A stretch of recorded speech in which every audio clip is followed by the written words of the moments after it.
ঘন আর ভয়ানক জঙ্গল, কনিনিগির জঙ্গল এটা। ওই জঙ্গলটা খুবই ভয়াবহ। কেউ ওখানে যাওয়ার সাহস করে না, কারণ ওখানে গিয়ে জীবিত ফেরত আসা অসম্ভব। কনিনিগির এমন ভয়ানক জঙ্গলে কৃষ্ণা কোমর থেকে ঝুলে থাকা কালো জলের বোতল, কাঁধে একটা গাছের শাখার থেকে ঝুলে থাকা একটা খাঁচা, একটা উল্লুককে নিয়ে জঙ্গলের রাস্তা দিয়ে হেঁটে যাচ্ছে। কিছু দূর যাওয়ার পরে কৃষ্ণার খিদে পায়, আর ও থেমে, ও আমার খিদে পেয়েছে, ওইখানে দেখি মনে হয় গাছে কোনো ফল পেয়ে যাব। ও একটা গাছের কাছে গেল আর কাঁধে থেকে গাছের শাখাটা নিচে রেখে গাছের থেকে ফল পেড়ে ও কিছু ফল খেয়ে নিল। আর একটা ফল খাঁচায় থাকা পাখিটাকে দিল।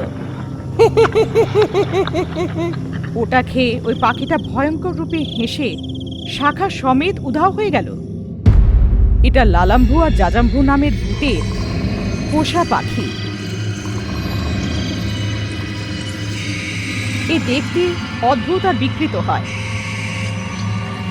কনিনিগি পাহাড়গুলোকে পার করার পরে কৌমুদি একটা অন্ধকার ঘাটিতে অমৃত গাছের তলায় একটা সোনার খাঁচায় থাকে। ও শুধু অমৃতবল্লী গাছের ফলই খায়, আর ওই গাছের তলা একটা কুঁয়োতে বিসর্জিত করে। কৃষ্ণা এটা জানতো না, তাই ও যে ফলটা খেয়েছিল পাখিটাকে খাওয়াতেই পাখি উধাও হয়ে যায়। সাবধান থেকো কৃষ্ণা, একটু অসাবধান হলেই কিন্তু তোমার শেষ কনিনিগির পাহাড়েই হয়ে যাবে। তুমি কখনো ওই পাহাড়গুলোকে পার করতে পারবে না, সাবধান। কৃষ্ণা মন্ত্রকাক্ষীর কথাগুলো মনে করল, কিন্তু ও যে ভুলটা করেছিল সেটার কারণে কৃষ্ণা একটা টিয়া পাখি হয়ে গেল।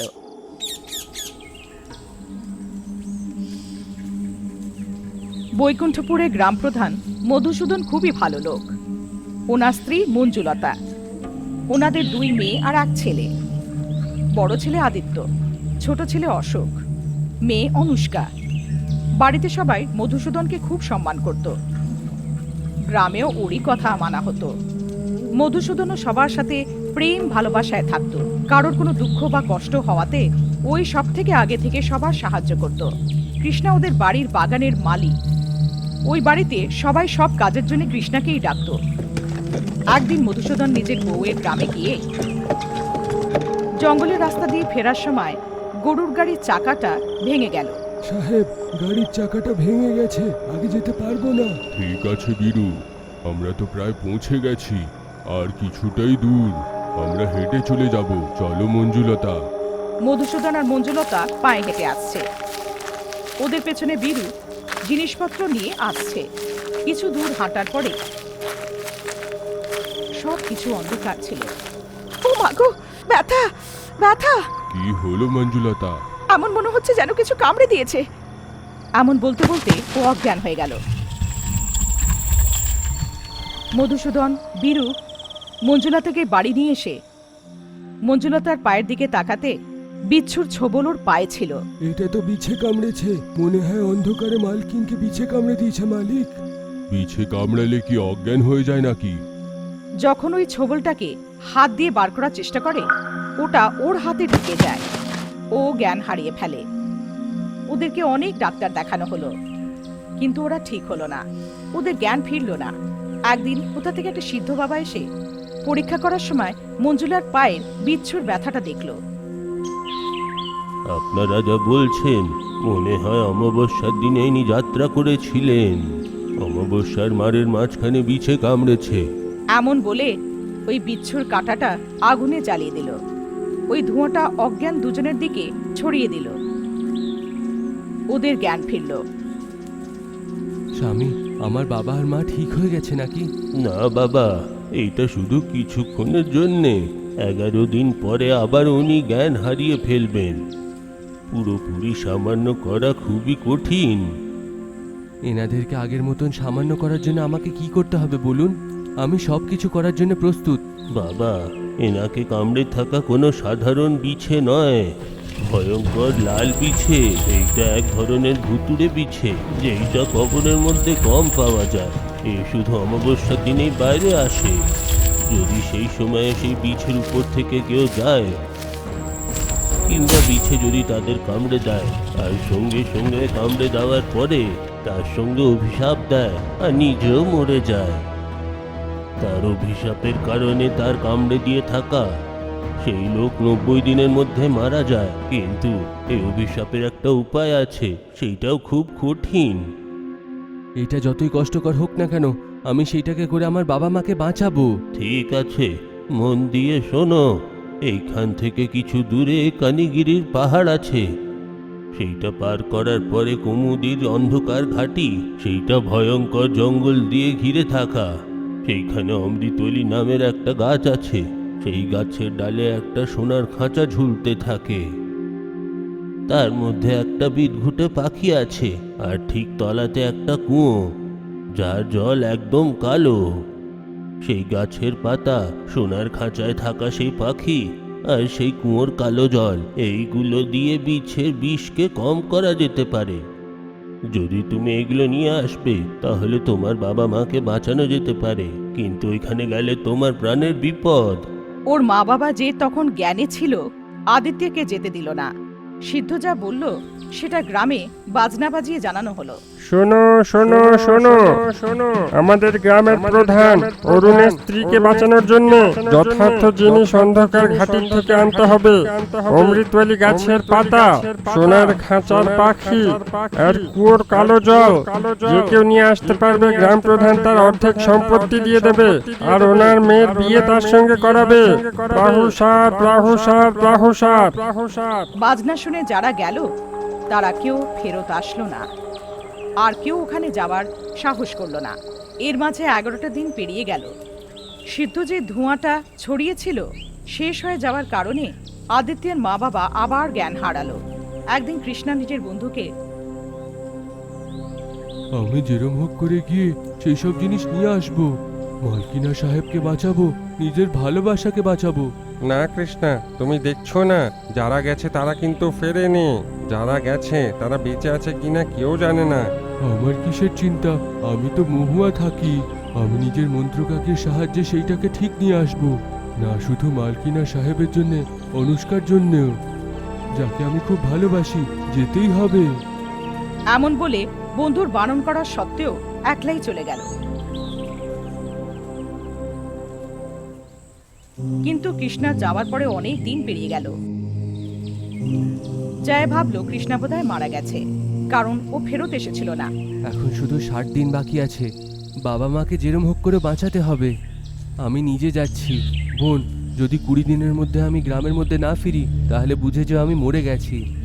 আদিত্য ওর ভাই বোনকে সাবধানে থাকতে বলে দিয়ে চলে যায়। দুদিনের যাত্রার পরে কানিগিরির জঙ্গলে পৌঁছালো। ওই দিশায় আদিত্যের পাশে একটা মিঠু উড়ে এলো। তোমাকে কামনি পিশাচ মধুর গলাতে ডাকবে, পেছনে মুড়লে তুমি শিলাতে পরিণত হয়ে যাবে, সাবধান কিন্তু। তুমি তোতা হয়, তুমি কথা কি করে বলতে পারো? সেই সব তুমি পরে জানতে পারবে। আমি তোমাকে সাহায্য করতে এসেছি। আমি যা যা তোমাকে বলছি করো, চলো আমিও তোমার সঙ্গে যাব। এমন বলে মিঠুটাও আদিত্যকে রাস্তা দেখাতে দেখাতে সাথে সাথে হেঁটে যায়। কিছু দূর যাওয়ার পরে কামিনী পিশাচ আদিত্যের পেছন করতে করতে এসে, প্রিয়া প্রিয়া ও প্রিয়া ও প্রিয়া, এক পলকের জন্য আমার দিকে তাকাও, আমার দিকে তাকাও। তোমাকেই তোমাকে এক পলকের জন্য পেছনে ঘুরে আমার দিকে তাকাও, আমার দিকে তাকাও।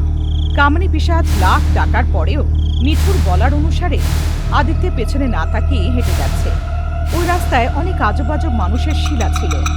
ওদেরকে দেখে, ও, কামিনী পিশাচের দ্বারা সবাইকে শিলারূপে পরিণত করা, এরা মানুষ হবে মনে হয়। কিছু দূর যাওয়ার পরে পিছু ধরা কামিনী পিশাচ উধাও হয়ে যায়। মিঠু আবার উড়ে এসে রাস্তায় একটা ভুতুড়ে কাক উড়ে এসে তোমার উপরে মল করবে। তার মল যদি তোমার মাথার মধ্যে সোজা পড়ে যায় তাহলে তুমি কিন্তু পাথর রূপে পরিণত হয়ে যাবে। যখন মিঠু এটা বলছিল, কাক এলো আর জোরে কাঁ কাঁ করে চিৎকার করলো। তক্ষুনি আদিত্য মাথা উঁচিয়ে দেখে, আর ওখানেই পাথরে বদলে যায়। 20 দিন হয়ে গেছে, দাদা এখনো ফেরেনি। দাদা নিশ্চয়ই কোনো বিপদে পড়েছে। এমন ভেবে অশোকও বেরিয়ে পড়ে। কিছুদিন পরেও কণিগিরির জঙ্গলে পৌঁছে যায়। জঙ্গলের রাস্তা দিয়ে যাওয়া অশোকের কাছে মিঠুটা এসে, রাস্তায় তোমাকে কামিনী পিশাচ ডাকবে, পেছনে মুড়ো না, যদি মুড়লে তাহলে শিলারূপে পরিণত হবে। তুমি কে? তুমি আমাকে সাহায্য করছো কেন? সেই সব তুমি পরে জানতে পারবে, আমি যা যা বলছি তুমি করো, সব ঠিক হবে। এমন বলে মিঠু অশোকের সাহায্য করে। কামিনী পিশাচের ডাকাতেও অশোক পেছনে না ঘুরে হেঁটেই যাচ্ছে। কিছুক্ষণ পর পিশাচটা উধাও হয়ে যায়। মিঠু ভুতুড়ে কাগের কথাও জানিয়ে দেয়। অশোক ভুতুড়ে কাগের মল থেকে বেঁচে যায় আর মাথা না উঠিয়ে কাগের ছায়া দেখে তলোয়ার ফেলে। তলোয়ারটা ভুতুড়ে কাগের লেগে যায় আর কাগ হাওয়াতেই ভস্ম হয়ে যায়। খুব ভালো, দুটো বাধা পার করে ফেলেছো, এখনো তৃতীয় বাধাটা বাকি। যদি তুমি এটা পার করে নাও তাহলে তুমি নির্ধারিত জায়গায় যেতে পারো। কি সেটা? এইখান থেকে কিছু দূরে দুটো পাহাড় আছে, একটা পাহাড় থেকে আরেকটা পাহাড়ে যাওয়ার শুধু একটাই রাস্তা, সেইটা হলো লালাম্ভু আর জালাম্ভুর বিনুনি। বিনুনির রাস্তা মানে কেমন হয় আর কোথায় আছে? লালাম্ভু আর জালাম্ভু দুটো ভূত সেই পাহাড়ের উপরে ঘুমাচ্ছে। তাদের দুটো বিনুনি, যেটা একে অপরের সঙ্গে বাঁধা। দুটো পাহাড়কে একটা পুলের মতন জুড়ে থাকে। অন্য পাহাড়ে যাওয়ার জন্যে ওদের চুলের মধ্যে হাঁটতে হবে, কিন্তু তাদের চুলে একটা মাছিও বসলে তারা ঘুম থেকে উঠে যায়। তো ওদের না উঠে আমি যেতে পারবো কি করে? তোমার ওই চুলে হেঁটে যাওয়ার সময় তোমাকে আমার বলা গান গেয়ে যেতে হবে, না হলে ঘুম থেকে উঠে মাথা ঝাড়ার পরে তুমি তলায় মাটিতে পড়ে শিলারূপে পরিণত হবে। সাবধানে থাকো। কানে ছন্দ গান শোনায়। মিঠুর বলার অনুসারে পাহাড়ে পৌঁছে দেখে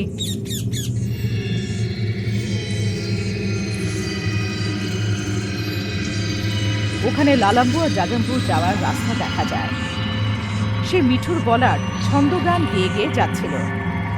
শুয়ে পড়ো লম্ভু, শুয়ে পড়ো জম্ভু, শুয়ে পড়ে জম্ভু, শুয়ে পড়ে লম্ভু, বাম বাম বাগ বাগ ডাম ডাম ডিগি ডিগি ডিম ডিম ডাগা ডাগা ডাগা ডাগা ডুম ডুম। এমন গাইতে গাইতে লালাম্বুর নাক ডাকায় ভয় পেয়ে যায় আর গানটা মাঝখানেই থামিয়ে দেয়। গান বন্ধ হওয়াতে দুজন শুয়ে থাকা ভূত ঘুম থেকে উঠে যায়, চুলটাকে আলাদা করে দেয়। অশোক ওখানে জলাভূমিতে পড়ে যায় আর পাহাড়ে পরিণত হয়।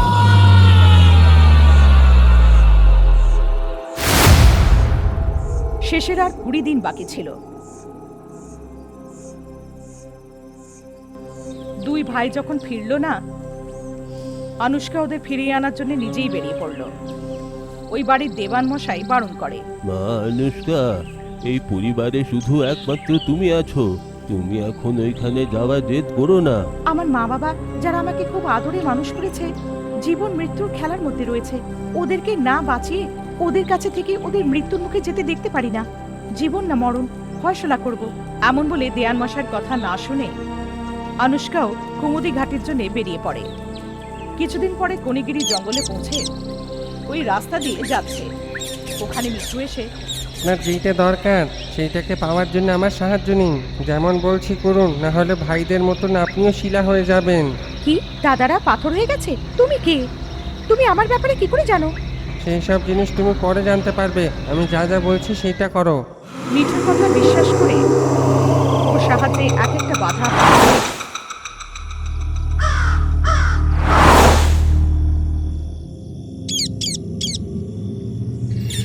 ছন্দ গান গেয়ে গেয়ে অতি সাবধানে পুলটা পার করছিল। শুয়ে পড় লম্বু, শুয়ে পড় লম্বু, শুয়ে পড় জাম্বু, শুয়ে পড় রে লম্বু, বাম বাম বাগা বাগা, গরম হাওয়া পাবে, ডাম ডাম টেক টেক, ঠান্ডা হাওয়া চলবে। মিঠুর সাহায্যে অনুষ্কা 3টে বাধা পার করে অমৃতওয়ালির গাছের কাছে পৌঁছে যায়। অমৃতওয়ালি গাছের শাখায় শেষে একটা সোনার খাঁচায় একটা অজগরের পাখি আছে। ও ওই গাছের ফলটাকে খেয়ে বীজগুলোকে গাছের তলায় একটা কুমোতে বিসর্জিত করতে থাকে। ওই গুটলিগুলো জলে পড়তেই জলটা কালো হয়ে যায়। অনুষ্কার শাখা সমেত খাঁচায় বন্ধ থাকা পাখিটা আর কুয়োর থেকে কালো জলটা নিয়ে ওখান থেকে বেরিয়ে পড়ে। আনুষ্কার সাথে সাথে মিঠুটাও কিছু দূর আসে। কনিগিরির জঙ্গলটা আসার সাথে সাথে মিঠু ওখান থেকে বেরোতে পারল না।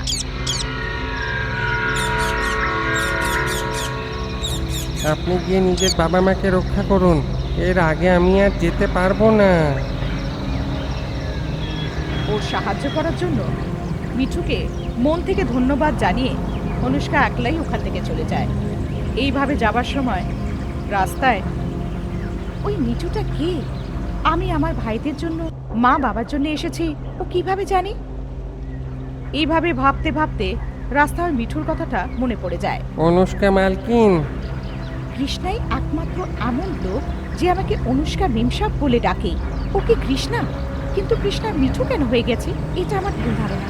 ওইদিকে গ্রামে পৌঁছে বৈদের সাহায্যে মা বাবার উপরে কুয়োর থেকে কালো জলটা ছিটিয়ে আর পাতার ধূপটা শুকিয়ে খাঁচা থেকে আজব পাখির আওয়াজটা শোনাতেই অনুষ্কার মা বাবার পুরো জ্ঞান ফিরে আসে। মা বাবা এটা জেনে খুব দুঃখ পেল ওনাদের দুই ছেলে ওদের জন্য বলি হয়ে গেছে। অনুষ্কার কৃষ্ণার কথা মনে পড়ে। ওর ব্যাপারে জানার জন্য কৃষ্ণার বন্ধু জয়ের কাছে যায়। তোমার বন্ধু কৃষ্ণা কাজে কেন আসছে না?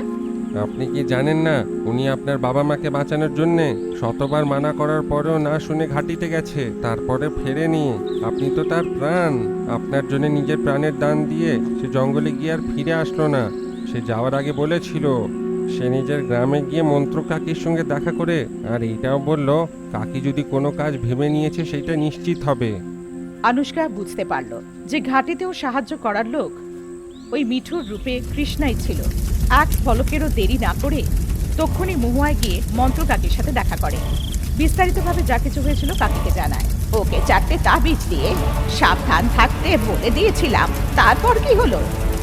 অনুষ্কা কাকিকে যা কিছু হয়েছিল সবকিছু জানালো। কাকি অনুষ্কার হাতে তাবিজটা বেঁধে ওর কানে কিছু বলে দেয়। অনুষ্কা আবার কানিগিরির জঙ্গলে গিয়ে রাস্তায় শিলারূপে থাকা মিঠুটাকে দেখে। কাকি যে রক্ষা তাবিজটা দিয়েছিল আবার নিজে বাধাকে পার করে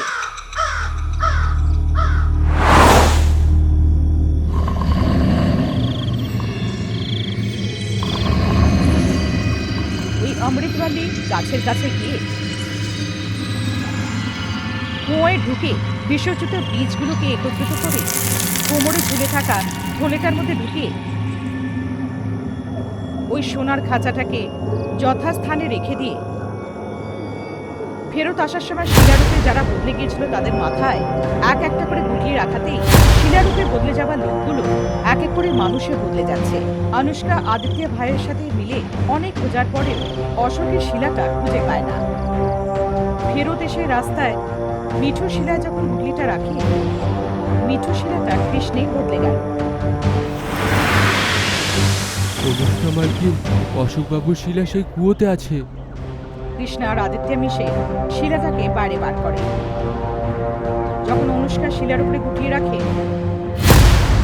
অশোকের শিলাটা মানুষে পরিণত হলো। কৃষ্ণা, তুমি কেমন করে মিঠু হয়ে বদলালে? আবার শিলা কেন হয়ে গেছিলে? আসলে কি হয়েছিল? কাকে দিয়ে থাকা সেই সুরক্ষা কবচ নিজের হাতে বেঁধে দিয়ে যখন আমি কানিগিরি জঙ্গল পার করলাম, কামিনী পিশাচের ডাকাতে আমি পেছনে মুড়লাম। কিন্তু কাকে দিয়ে থাকা সুরক্ষার কারণে আমি শিলাতে পরিণত হইনি। কিন্তু 4টে রক্ষার মধ্যে একটা রক্ষা পুড়ে গেল।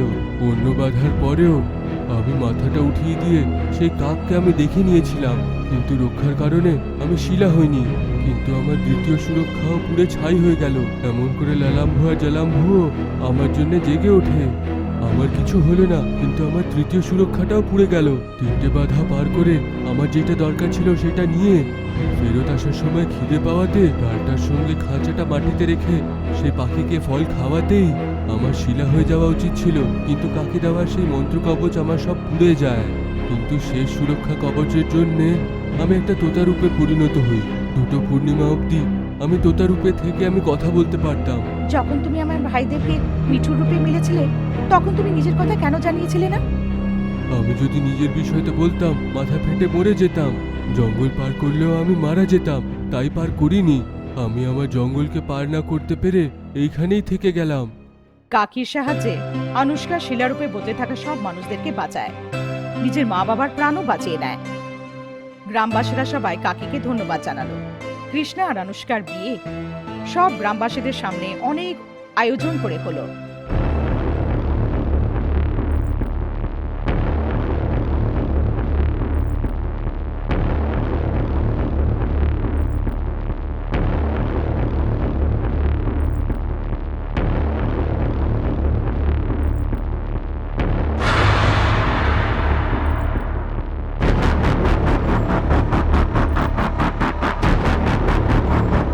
Tena turre, urgor lie, tena tu, tena teruan, huercaima, hueles, tena terena sa,